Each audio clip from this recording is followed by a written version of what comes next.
Japan Airlines and ANA are the two best airlines in the entire country, but if you can only pick one, then which is actually better? Well, today I'm going to be taking a flight on each airline, showing you everything they have to offer and exactly what to expect in order to answer this very question. Up first today, I'm going to be flying on JAL, aka Japan Airlines, and I have never flown on them before, so I really have no idea what to expect. But now that I am here at the airport, I think it's time to get things started, so let's head inside to check in and grab our boarding pass. Now that I was inside the airport, the next thing I did was head over to the kiosks for check-in. After tapping on the screen and agreeing to having nothing dangerous, I put in my e-ticket and flight number before being able to select my seat, and once I finished that, I was all checked in and able to grab my boarding pass. Alright, so that check-in process was a little bit more complicated than I anticipated, mainly because of the language barrier. Normally when you're flying out of North America or Europe, all you have to do is put in your booking reference number, but this time I had to do a ticket number. I had no idea what that even was, so I had to do a little bit of research to even find it. But luckily I was able to get my boarding pass, which looks super interesting. I've actually never seen a boarding pass like this before. But now that I have my boarding pass, I think it's time to head through security and check out the airport on the other side. And hopefully I don't get double inspected in Japan. But thankfully, things went better than I had expected, because after finding the proper departure area, I made my way through security in no time at all. So lucky for me, security went by super quick, and on top of that, they didn't double inspect me, which is always nice, so I'm gonna have to add a point to the tally there. But one of the things that I found super interesting is normally on your boarding pass, it'll tell you your gate, your boarding group, and all of that information. But before going through security here, they actually gave me this receipt, which has the boarding group and all the information on it. Definitely a little bit different than I'm used to, but I mean, it still makes sense, I guess. And now that I am through security, normally I would go and check out a lounge, but there actually isn't any at this airport that I have access to, so let's go explore and see what we can find. And trust me, I wish I had access to the Japan Airlines lounge, but I was only flying economy, so instead I decided to look around where I found a fitness center, Japanese vending machines, bookstore, and restaurants. So I decided to get a bite to eat, but that's when I noticed there was an observation deck, and obviously I needed to see what that was all about. Here you could see all of the planes at their gates, and the best part had to be seeing all of them take off right in front of me. Now, I'll be honest, this is definitely one of the cooler airports that I've been to. Normally when you go to an airport, you can't go outside. There's nowhere to even watch the planes really good. But here, there's a restaurant on one side, there's tons of seating areas on the other. You could literally see planes taking off and landing. And I know personally that I'm not an av geek, but I know a lot of people would love this. Fukuoka's airport is actually really cool. Now anyway, since there's only about 15 minutes left before the flight is actually supposed to board, I thought I'd take this chance to tell you guys a little bit more about Japan Airlines, just in case you're not from Japan, you don't even know what they are, or if you've never flown them before. Right off the bat, they're rated 4.5 out of 5 stars with tons of awards, and while the reviews, they speak for themselves. People rave about the helpful staff, saying they are an excellent customer-centric airline, and that people say that even the economy class feels like a premium experience. Now obviously, since they're one of the best airlines in the entire world, the reviews were going to be pretty solid. But now I think it's time we go and find our gate, because I'll be honest, I don't really know where I'm going in this airport, so I'm going to try my best to not miss this flight. And luckily for me, I didn't have very far to go, and soon enough I arrived at my gate, where it turns out I was about to be on one of the coolest looking planes I have ever seen. Now I made it to the gate, but I just realized this is the quietest airport I have ever been to. I don't know if it's just Japanese culture to be really quiet and polite, but you could literally hear a pin drop in here, and it's pretty busy. And on top of that, pretty much everyone's staring at me for talking to my camera right now. But it's time to board the flight. Now normally when you board a flight, it's between 30 or 40 minutes before, but in Japan, it turns out that you board 10 minutes before the flight is supposed to leave. And I don't even think that's possible, so let's see if we actually leave on time or not. Thank you. I'll be honest, I'm definitely not used to boarding the flight just 10 minutes before leaving. This is definitely a new one for me. I'm super curious to see if we're actually going to be able to depart on time, because for me, a 10-minute boarding process is insanely tight, but it's finally time to see what Japan Airlines is like. Hi there. Making my way through the cabin, as you can see, this plane was in a 2x1 at the front for business and 2x2 for economy class, and soon enough, I had arrived at my seat. So right off the bat, this seat is actually super comfortable. The butt cushion, back cushion, and headrests are all really, really good. And on top of that, the recline is solid, and the legroom is also pretty respectable. With that's not all, because some of the other things around the seat included a fully adjustable armrest, tons of space below the seat for storing baggage, and also plenty of room in the overhead bins too. Now, one of the things I wanted to mention is this is on Japan Airlines medium-sized plane, but it's on the smaller end of the spectrum. Now, all that really means is that there's less seats, which isn't necessarily a bad thing. And to be honest, on a short flight like this, I generally prefer this kind of layout too, because this flight in particular isn't a 2x2, and guess what? I have nobody beside me as of yet, so hopefully it stays that way. But I think it's time we explore a little bit more. Now, looking around the seat, one of the first things that I noticed is that this plane didn't have an in-flight entertainment system, but that tends to be normal for a 1-hour flight. Making my way to the overhead, I was happy to see that both the reading lamp and air conditioning were working, and it was also nice that the window for my seat was absolutely massive. Pretty much the only negatives that I noticed initially was some slight wear and tear around the seat, but overall it was still very clean.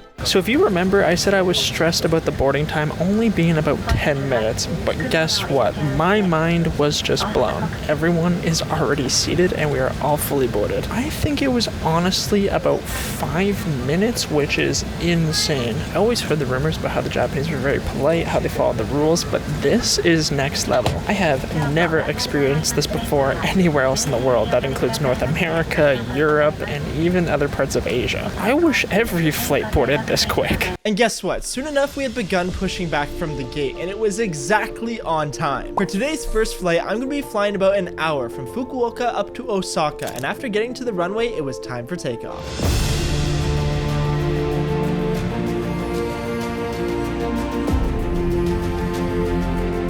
And now that we are in the air, there's two things that happened on the ground that I noticed that I found kind of interesting. So first off, before I even boarded the flight, when the crew and pilots went to the gate, they had to bow to the passengers, which I found pretty interesting. And second, I am the only white dude on this plane. Now the reason why I find that funny is because when they talk on the overhead, normally they'd probably just do all Japanese, but they have to do English just for me. But probably the thing that caught me off guard the most was how fast this plane friggin' boarded. Think of the last time that you guys flew. It probably took at least 20 minutes. There were people fumbling around, taking forever, arguing, and that just didn't happen this time. To all the Japanese out there watching, good job. But anyways, it's time for us to look around the seat some more. Located in front was a good-sized pouch for storing things, but inside was also a waist bag, safety pamphlet, how to connect to the Wi-Fi, and a magazine which showed things like everywhere Japan Airlines flies, as well as their fleet. Now speaking of the Wi-Fi, it was super easy to connect. All I had to do was click the giant red buttons, and soon enough I was good to go. And this Wi-Fi was the fastest I have ever seen on any airline. But anyways, soon enough I noticed the flight attendants coming around for the in-flight service, so I opened up my tray table, which turned out to be massive, but unfortunately its pull-out game was weak. And I decided to get myself a glass of this red juice, which had to be one of the best things I've ever tasted. You know, I have to be honest, I am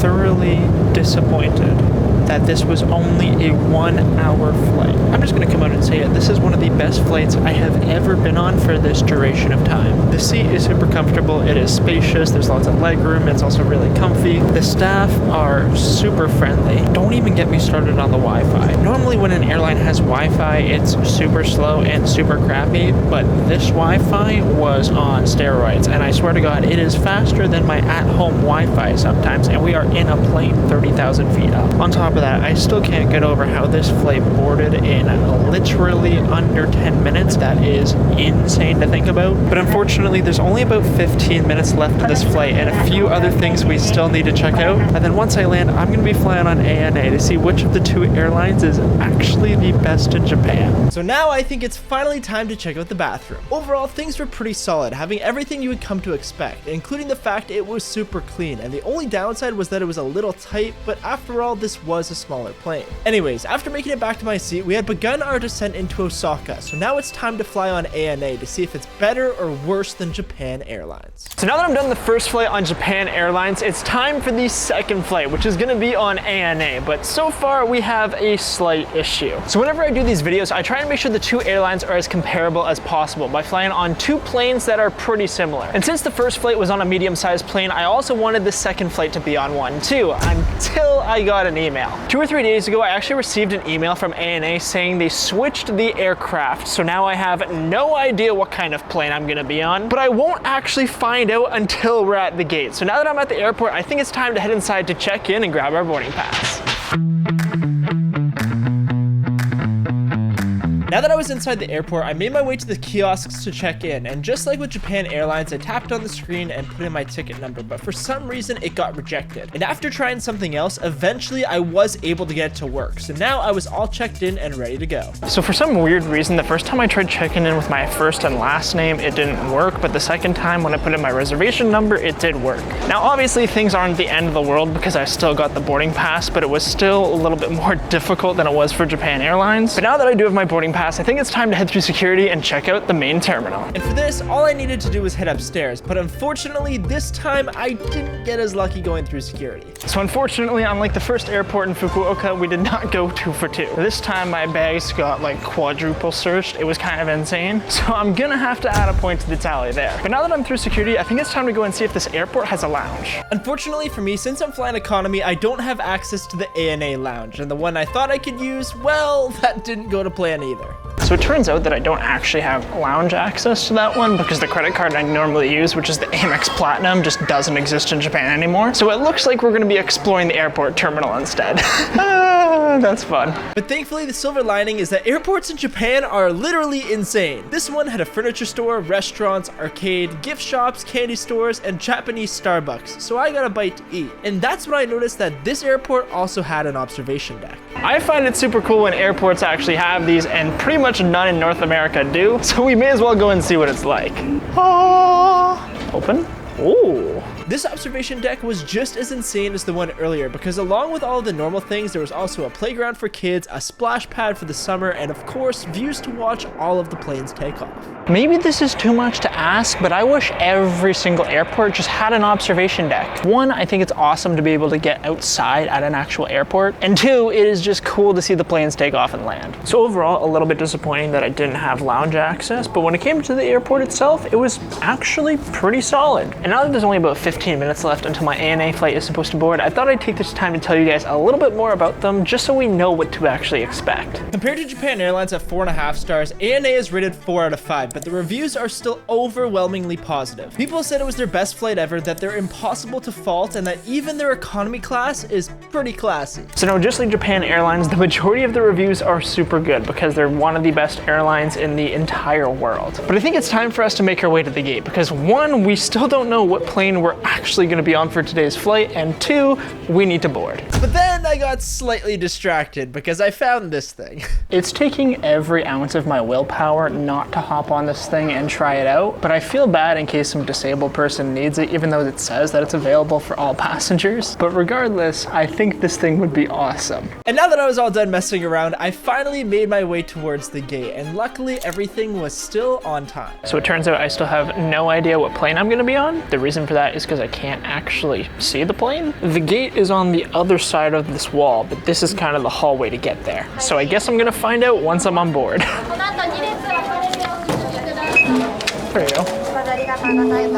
Thank you. It's finally time to see how ANA compares to Japan Airlines. Hello. 24K. 24K will be. That's it, thank you. For earphone. Sure, thank you. Now making my way through the cabin, it turns out the plane ANA switched us to was a massive one, and soon enough I made it all the way back to my seat. Okay, so it turns out that this plane is one of the largest planes you could possibly fly, and it's definitely not the medium-sized plane that I thought it was going to be. Now because this is a bigger plane, there's going to be some things that the medium-sized planes just wouldn't have. For example, this has a full-on entertainment system because this plane is normally supposed to fly the 6 to 8 hour routes. So in terms of our review, I am going to talk about it, but I'm not going to take it into account when giving my final thoughts and which of the two airlines I think are actually better. That's going to be more focused around the seat and all that stuff that would be pretty similar between both, no matter what size of the plane it's on. And speaking of the seat, I actually don't know how to feel about it. When it comes to the butt cushion, backrest, and headrest, things are all pretty comfortable. I also really like this sitting position. You feel really low down, which is always awesome. But in terms of the legroom, things are pretty tight, and the backrest also doesn't recline recline that much. And if I'm being honest, I think Japan Airlines had more legroom and more recline even though it was a smaller plane. But now obviously I just got on the flight and there is still so much more that we need to check out. We got the entertainment system, we got the meal service, and so much more. So let's do that right now. Just like the previous flight, there was plenty of space in the overhead for bags, and underneath the seat there was also a ton of room, but the best part was the full-size power outlets to charge devices, which is always nice. Making my way back to the overhead, it was nice to see the reading lamp working, but for some reason there was no air conditioning, which I found a little bit strange, but anyways. This seat also had a window, which was a bit smaller than the flight earlier, but what made it cool was how it has this dimming feature, which to me seems like black magic. But then I noticed we had begun pushing back from the gate, and it turns out we were actually leaving a minute early. For this second flight, I was going to be flying 1 hour from Osaka to Tokyo, and after getting to the runway, it was time for takeoff.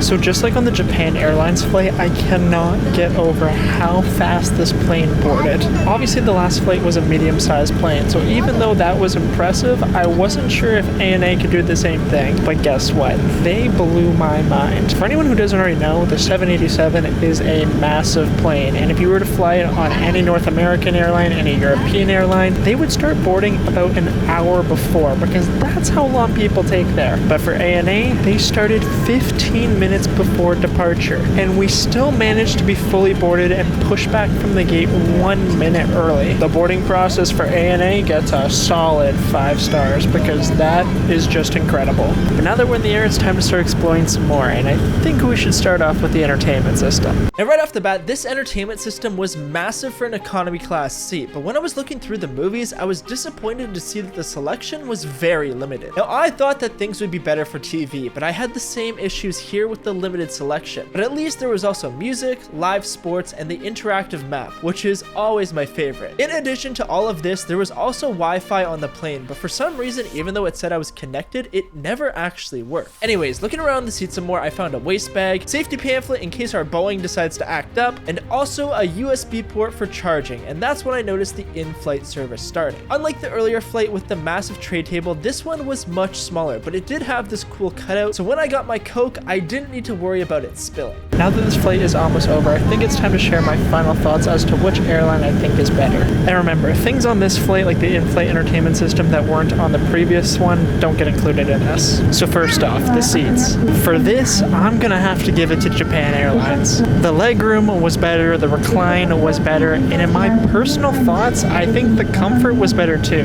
Now how about back on the ground with the check-in? Well, for this, I'm also gonna have to give it to Japan Airlines. In my opinion, it was a little bit more streamlined, it was a little bit easier to do. There weren't any weird error messages, which is always a plus. But again, ANA was still pretty solid, minus that one slight issue. Now when it came to the meal service, because these are both short domestic flights, they were pretty much the exact same. There's no winner here. And if I had to pick the better airline this time around, well, it would be Japan Airlines. But don't get me wrong, ANA is still an amazing airline, and if you guys enjoyed this video, make sure to subscribe and watch this video next.